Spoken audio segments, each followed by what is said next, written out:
Hello dear friends and families, আশা করি সবাই ভালো আছেন।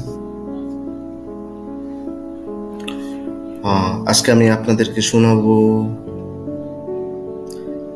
রুমির কবিতাটির নাম হচ্ছে প্রসন্নতার প্রদীপ্ত বেলা। আশা করি শুনবেন, ভালো লাগবে। সঙ্গ দেওয়ার জন্য অনেক ধন্যবাদ। প্রসন্নতার প্রদীপ্ত বেলা। রুমি। কোনো এক প্রদীপ্ত প্রসন্ন বেলায় বসে আছি বারান্দায়, তুমি আর আমি।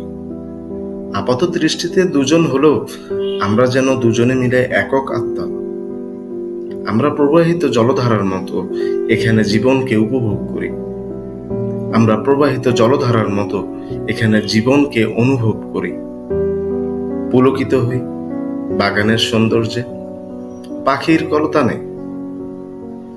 আকাশের তারাগুলো আমাদের দেখতে থাকবে, আর আমরাও দেখতে থাকবো তাদের। বেঁকে যাওয়া অতি সূক্ষ্ম অর্ধচন্দ্রের মতো আজ দুজনেই আমরা আলাদা। হয়তো একত্রিত হব একদিন, ধীরে ধীরে উদাসীন হয়ে শুধু তুমি আর আমি। আমরা যেমন করে এক সুরে হাসি একত্রিত হয়ে এই পৃথিবীর নিচে, ঠিক একই সুরে বেহেশতের পাখিরা কর্কশ শব্দে উপভোগ করবে, এবং অন্যভাবে সময়হীন সুমধুর ভূমি জুড়ে।